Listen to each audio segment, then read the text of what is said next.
Foul called Dominoes. Now.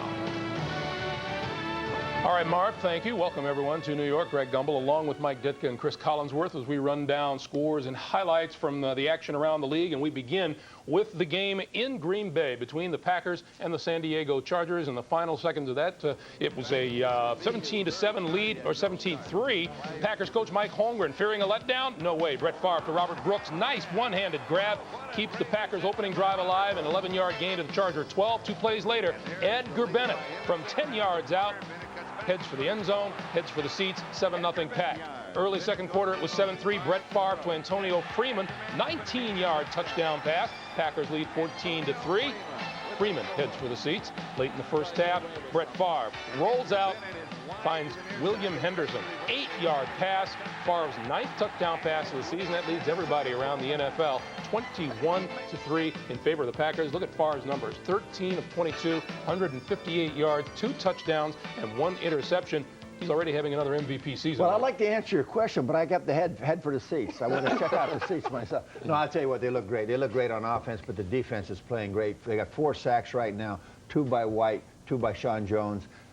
This ball club, I tell you, the confidence is building, and if it keeps building, it's going to be tough to beat. And let's put Brett Favre's numbers in perspective here. In 1984, Dan Marino set the record for most touchdown passes with 48. Already, Brett Favre with 9. Dan Marino had 10 after 3 games. Favre now 9 after 2.5. He is on pace to break a record. And the Packers once again reestablishing Lambeau Field in Green Bay. An awful tough place for visitors. Huh?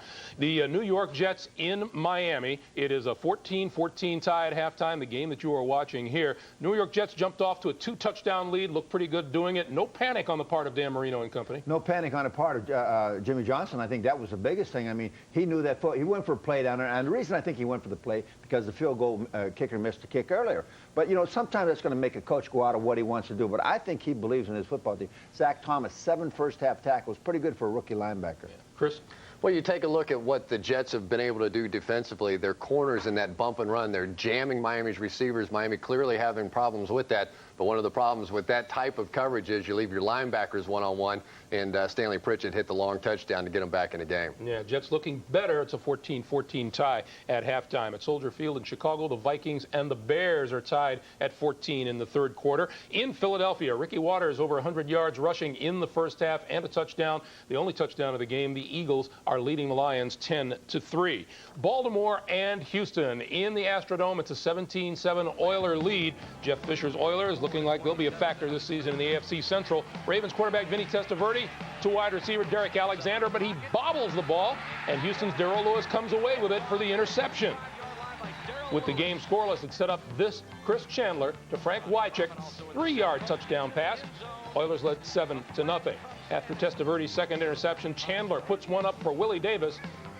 And this is just an outstanding play by the wide receiver. Comes back to take it away, 18 yards. Davis's 3rd TD catch of the year, 17-7, Oilers in the lead. In New England, the Patriots and the Cardinals, both these teams winless. Patriots well on their way to their first victory. 20-0 is the score there. Drew Bledsoe has thrown for 196 yards and 2 touchdowns. And in Cincinnati, the Saints and the Bengals lead it by a score of 17-6 at halftime. Up next, we'll talk about the big doubleheader game today in Dallas between the Cowboys and the Colts. We'll hear from Nate Newton after a word from the NFL and these words from your local station.